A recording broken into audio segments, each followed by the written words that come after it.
नमस्कार बच्चों, आज हम करने वाले हैं रिमझिम पार्ट 1 राग की रस्सी के प्रश्न उत्तर। पहला जो भाग है वो है भोला भाला। उसका प्रश्न 1 है, तिब्बत के मंत्री अपने बेटे के भोलेपन से चिंतित रहते थे। क तुम्हारे विचार से वे किन किन बातों के बारे में सोचकर परेशान होते थे। तो जो तिब्बत के मंत्री थे वो अपने बेटे के भोलेपन से बहुत चिंतित रहते थे। तो प्रश्न क है, उसमें ये पूछा है कि किन किन बातों से जो लोनपो गार्ड थे वो परेशान होते थे। तो इसका उत्तर है, प्रश्न 1 का जो उत्तर है वो इस प्रकार है कि हमारे विचार से वह सोचते होंगे कि उनका बेटा आगे चलकर अपना खर्चा कैसे चलाएगा, अपना जीवन यापन किस तरह करेगा। तो हमारे विचार में जो लोनपोगार थे उनको ऐसा लगता था कि आगे चल के जब लोनपोगार नहीं रहेंगे तो जो उनका बेटा है उसके घर का खर्च किस प्रकार चलेगा, वो कौन उसके घर में पैसा कमा के लाएगा, वो जीवन यापन कैसे कर पाएगा। इसीलिए लोनपोगार चिंतित होते थे, वो अपना जीवन कैसे गुजार पाएगा, इसीलिए लोनपोगार चिंतित होते थे। प्रश्न 1 का ख है, ख में पूछा है तुम तिब्बत के मंत्री की जगह होते तो क्या उपाय करते। तो अगर आप तिब्बत के मंत्री की जगह लोनपोगार की जगह होते तो आप क्या उपाय करते। तो हमने उत्तर में लिखा है, मैं तिब्बत के मंत्री की जगह होता तो अपने बेटे को प्यार से समझाता या समझाती। ओके, अगर आप लड़के हो तो आप समझाते लिखना और आप लड़की हो तो समझाती लिखना। मैं क्योंकि आपकी मैम हूँ तो मैं समझाती लिख रही हूँ।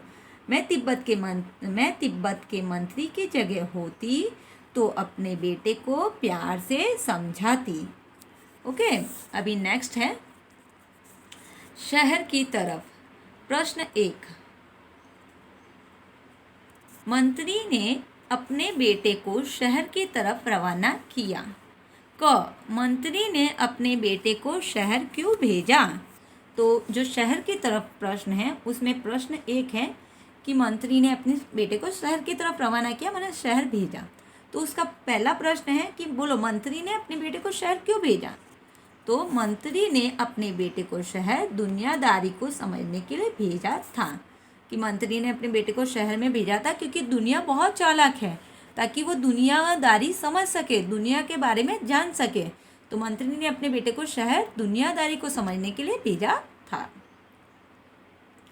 नेक्स्ट ख प्रश्न है, शहर की तरफ में ही उसने अपने बेटे को भेड़ों के साथ शहर में ही क्यों भेजा। तो कि उसने अपने बेटे को भेड़े शिप दे के ही शहर में क्यों भेजा था। तो उसने अपने बेटे को भेड़ों के साथ शहर में इसलिए भेजा क्योंकि वह उसे चतुर और समझदार बनाना चाहता था। क्योंकि वह अपने बेटे को चतुर और समझदार बनाना चाहता था। तो लोनपोगार ने अपने बेटे को शहर भेड़ों के साथ भेजा था क्योंकि वह अपने बेटे को बहुत चतुर और समझदार बनाना चाहता था। नेक्स्ट प्रश्न है, शहर की तरफ में ग प्रश्न है। ग में पूछा है कि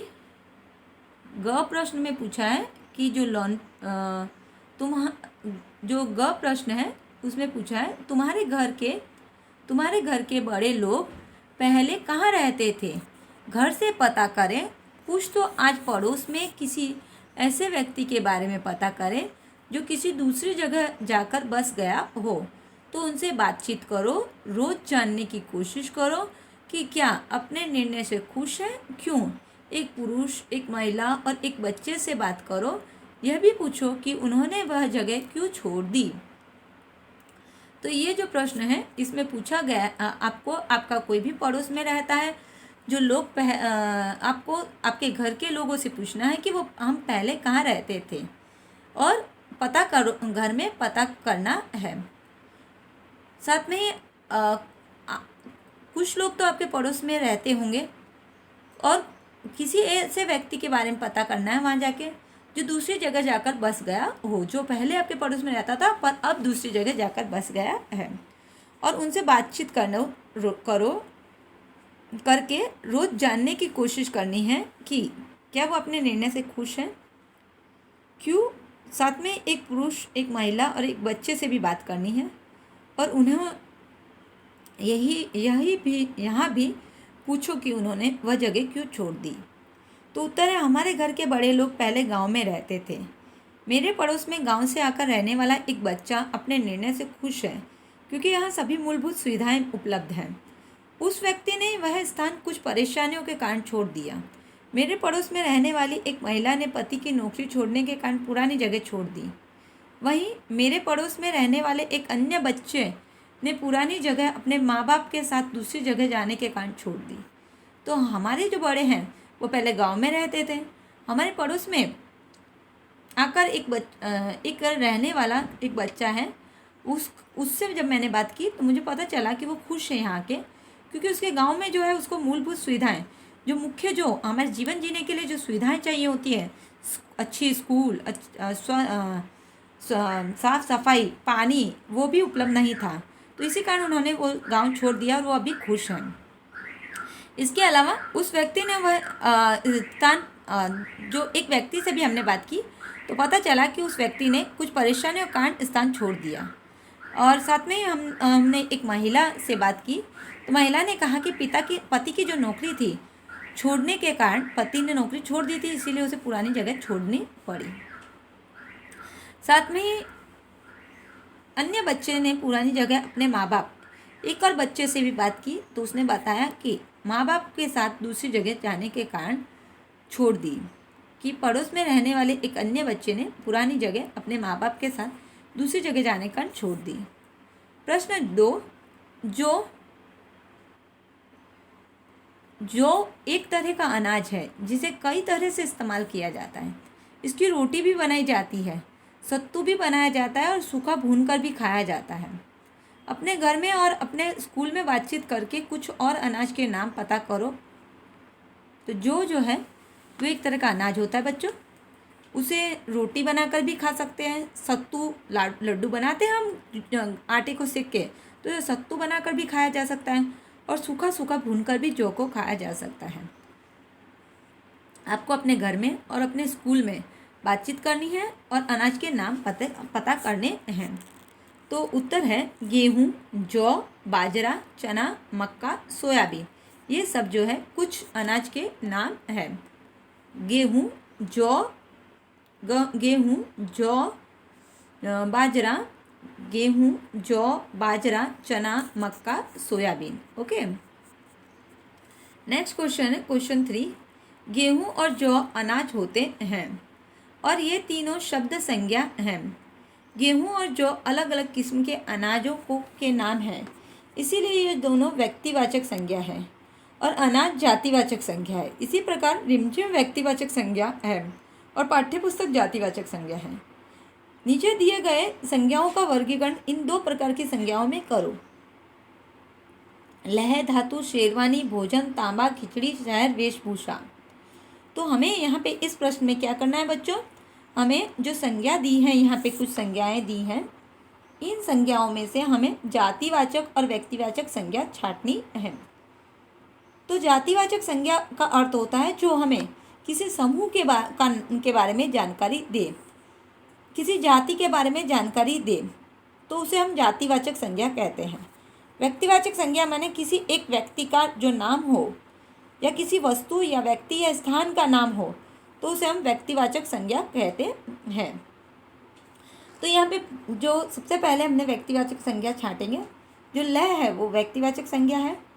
धातु लह, शेरवानी, तांबा और खिचड़ी ये व्यक्तिवाचक संज्ञा है। और धातु, भोजन, शहर, वेशभूषा ये जातिवाचक संज्ञाएं हैं।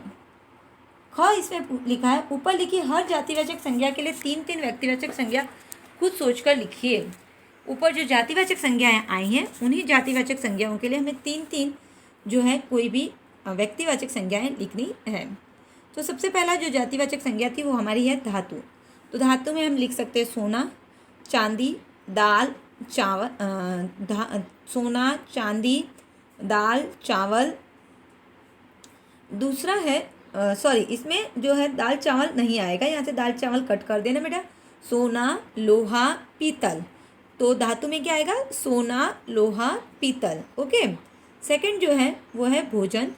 भोजन के अंदर हम लिख सकते हैं हमारे खाने की कोई भी वस्तुओं के नाम लिख सकते हैं। हमने यहाँ लिखा है रोटी, दाल, चावल। उसके बाद है शहर, दिल्ली, मुंबई, कोलकाता। फिर है वेशभूषा, तो धोती, साड़ी, कमीज। ओके बच्चों, नेक्स्ट क्वेश्चन है तुम शेर में सवार शेर। प्रश्न 1, इस लड़की का तो सभी लोहा मान गए, थाना सचमुच नहले पर दहला, तुम्हें भी यही करना होगा।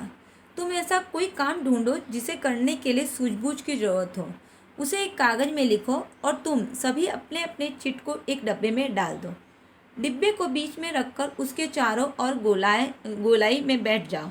अब एक एक करके आओ, उस डिब्बे से एक चिट निकाल कर पढ़ो, उसके लिए कोई उपाय सुझाओ। जिस बच्चे ने सबसे ज़्यादा उपाय सुझाए वह तुम्हारी कक्षा का बीरबल होगा। तो यहाँ लोनपोगर की जो हमने कहानी सुनी, उस कहानी में राख की रस्सी में हमें एक लड़की, एक बहुत होशियार लड़की के बारे में हमें यहाँ कहानी पढ़ी थी। तो हमें भी ऐसा ही करना है, कोई ऐसा काम ढूंढो जिसे करने के लिए सूझबूझ की, हमें कोई भी एक ऐसा काम ढूंढ लेना है जिसमें बहुत दिमाग का जरूरत पड़े, ठीक है। और एक कागज़ में उसे एक कागज़ में लिख देना है और अपने अपने चिट को डब्बे में डाल देना है कि आपने क्या काम ढूंढा है और क्या काम आपने कहा है। ओके, डिब्बे में को बीच में रखकर उसके चारों ओर गोलाई में बैठ जाना है। अब हर एक बच्चा एक एक करके आएगा और डिब्बे में से चिट निकालेगा और उसे पढ़ेगा और जो भी उसमें काम लिखा है उसका उपाय बताएगा। जिस बच्चे ने सबसे ज़्यादा उपाय सुझाए वही आप हमारी कक्षा का बीरबल होगा। तो इसका उत्तर इस प्रकार है, अध्यापक ने कहा कि तुम पानी का पत्थर लेकर आओ। कुछ सोचने के बाद मैंने उनसे कहा कि फिर आपको उस पत्थर को आधे घंटे हाथ में रखना पड़ेगा। अध्यापक ने मुझे हाँ कह दिया। फिर मैं एक बर्फ़ का टुकड़ा ले आया और उन्हें दे दिया। वह हैरान रह गए और मन ही मन सोचने लगे कि वह आधे घंटे हाथ में कैसे रहेगा। छात्र अपनी सूझबूझ से कोई काम ढूंढकर खेल पूरा करें। तो यहाँ पे हमने एक प्रश्न दिया है, जैसे हम अध्यापक हैं तो हमने कहा कि तुम्हें पानी का पत्थर लेकर आना है। तो कुछ सोचने के बाद जो एक विद्यार्थी था उसने कहा कि हाँ सर, मैं पानी का पत्थर लाऊंगा, पर आपको उसको अपने हाथ में आधे घंटे रखना होगा। तो अध्यापक ने कहा कि हाँ ठीक है, तुम पानी का पत्थर तो लेके आओ, मैं उसे हाथ में आधे घंटे रखूँगा। तो वो बच्चा बहुत होशियार था, वो गया और वो बर्फ़ का टुकड़ा लेके आया और उन्होंने कहा कि लो सर, आप अब इसे हाथ में रखो। तो सर ने सोचा कि अब मैं इसे हाथ में कैसे रखूँगा। तो इस प्रकार वो हमारी कक्षा का, वो विद्यार्थी जो भी था वो हमारी कक्षा का बीरबल हुआ। तो इसी प्रकार आपको भी ऐसे ही कुछ प्रश्न ढूंढने हैं सूझबूझ के। प्रश्न 3, मंत्री ने अपने बेटे से कहा, पिछली बार भेड़ों के बाल उतार कर बेचना मुझे जरा भी पसंद नहीं आया। क्या मंत्री को सचमुच ये बात पसंद नहीं आई? अपने उत्तर का कारण बताओ। तो प्रश्न 3 का उत्तर है कि ऐसा नहीं था कि उन्हें बात पसंद नहीं आई, लेकिन मंत्री को पता चल गया था कि यह काम उनके बेटे ने का नहीं है। वह वैसे भी अपने बेटे को चालाक या होशियार बनाना चाहते थे, इसीलिए उसने ऐसा किया। वह बाद में उसने उस लड़की से अपने बेटे की शादी करवाई। यहाँ से इसीलिए उसने ऐसा किया, वह बाद में उसने उस लड़की से अपने बेटे की शादी करवाई। नहीं, कट कर देना यहाँ से। तो लोनपोगान के बेटे ने जब भेड़ों के बाल काट दिए, सींग काट दिए, तो उन्होंने कहा था कि उन्हें ये पसंद नहीं आया, पर ऐसा नहीं था, उन्हें ये अच्छा लगा। पर उन्हें पता था कि उनका बेटा तो बहुत भोला है, तो उनका बेटा ऐसा नहीं कर सकता है। इसीलिए उन्होंने अपने बेटे को ऐसा कहा कि उन्हें ये काम पसंद नहीं आया और उन्होंने उसे वापस शहर भेज दिया। उसने ऐसा किया वह बाद में, और इसीलिए उन्होंने ऐसा किया, और बाद में उस लड़की की होशियारी की पूरी जांच करने के बाद उन्होंने अपने बेटे की उस लड़की से शादी करवाई। ओके बच्चों, तो यहाँ से नहीं जो है वो हमें हटा देना है। सिंह और जो। पहली बार मैं मंत्री के बेटे ने भेड़ों के बाल बेच दिए और दूसरी बार में भेड़ों के सींग बेच डाले। जिन लोगों ने यह चीज़ें खरीदी होंगी उन्होंने भेड़ों के बालों सींगों का क्या किया होगा, अपनी कल्पना से बताओ। जिन लोगों ने ये चीज़ें खरीदी होगी उन्होंने भेड़ों के बालों से ऊन के वस्त्र और सींगों से सजावटी सामान बनाया होगा।